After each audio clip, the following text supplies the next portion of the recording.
জয়পুরের ইন্ডিয়া জয়পুর রাজস্থানের রাজধানী জয়পুর, সেই জয়পুর টেক্সটাইলের একটি বেডশিট আজকে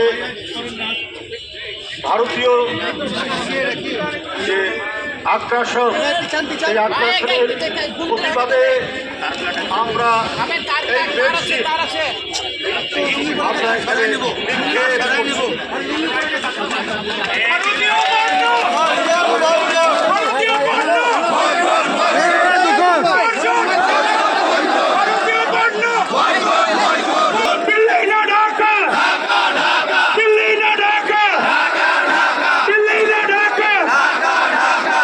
আমি পার্শ্ববর্তী দেশ ভারতের জনগণকে বলছি না, বলছি তাদের শাসক গোষ্ঠী, সাম্প্রদায়িক শাসক গোষ্ঠী যারা,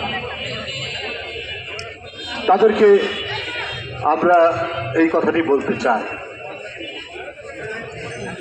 তারা বলেছে আমাদের দেশের লোকরা চিকিৎসা করতে যায়, উদ্দেশ্য থাকে চিকিৎসা করা প্লাস একটু ট্যুরিজম হয়, বেড়ানো হয়।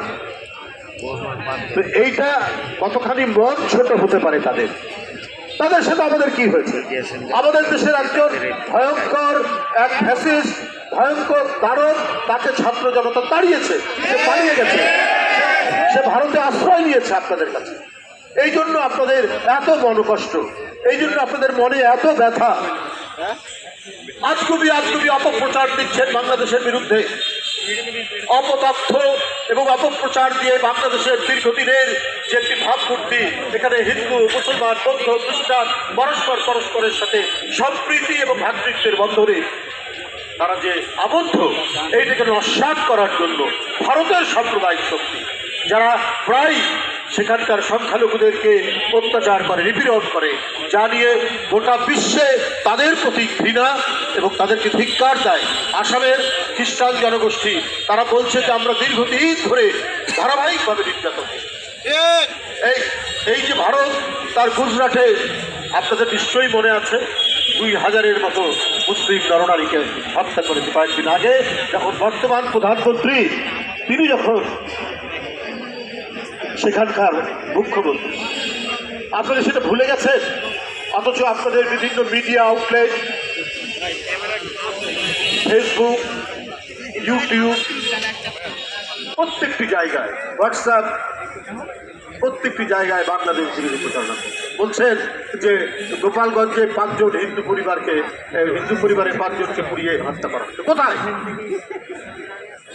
পৃথিবী তো সর্বোচ্চ প্রযুক্তির মধ্যে প্রত্যেকে একে অপরের সাথে পরিচিত।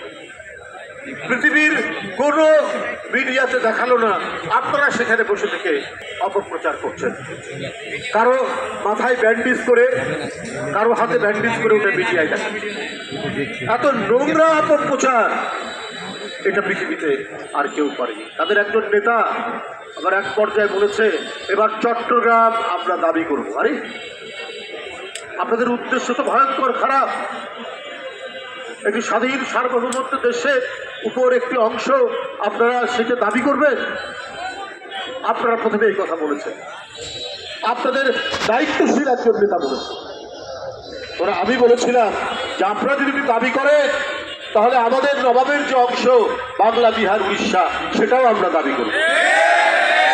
এবং এইটাতে পশ্চিমবাংলার মুখ্যমন্ত্রী অত্যন্ত নাকি গোস্বা হয়েছে, কষ্ট পেয়েছে। বলছে যদি আসে বাংলাদেশ থেকে উড়িষ্যা, বিহার এগুলো দখল করতে, আমরা কি ললিপপ খাবো? তো আমিও বলে রাখি, আপনারা যদি চট্টগ্রামের দিকে তাকান, দাবি করেন, আমরা কি আমলকি মুখে চুষবো? তা তো আমরা চুষবো না। আপনি মমতা ব্যানার্জি, আপনাকে আমরা জানতাম ধর্মনিরপেক্ষ মানুষ, অসাম্প্রদায়িক মানুষ মানবতাবাদী হয়, এইটা আপনারা জানতাম। কিন্তু আপনাদের অত্যন্ত গভীরে যে কট্টর হিন্দুত্ববাদী লুকিয়ে থাকে সেটা দেখলাম যখন আপনি বললেন যে বাংলাদেশে জাতিসংঘের শান্তিরক্ষী পাঠানো দরকার। কি কারণে আপনি শান্তিরক্ষী বাহিনী পাঠান? আপনি অন্য দেশে কিভাবে এটার আপনি এই কথা বলতে পারেন? আপনি আন্তর্জাতিক আইন কানুন জানেন না, আপনি অর্বাচীনের মতো এই কথা বললেন। ভারতের কেউ কেউ প্রতিবাদ করেছে। তারপরে আপনাদের মনের মধ্যে বাংলাদেশের প্রতি কোনো সম্ভ্রম নেই, কোনো বাংলাদেশের মর্যাদার প্রতি আপনাদের কোনো ধরনের আপনাদের যে সম্মান দেখানো সেটি নেই। আপনারা সবসময় মনে করেন যে বাংলাদেশ আপনাদের তাবেদার হয়ে থাকে। এই কারণেই আপনারা শেখ হাসিনাকে অত্যন্ত প্রিয় পাত্র মনে করতেন। শেখ হাসিনা যেহেতু এখন পালিয়ে গেছে, এই মনোকষ্টে সবাই ভারতের শাসক গোষ্ঠীর সবাই যারা যেখানে শাসন করে সে প্রদেশে হোক আর কেন্দ্রে হোক, তারা প্রত্যেকেই মন খারাপ করে বসে আছে এবং এই অপপ্রচারগুলোকে, এই অপতথ্যগুলোকে মিডিয়ার মাধ্যমে তারা প্রচার দিচ্ছে।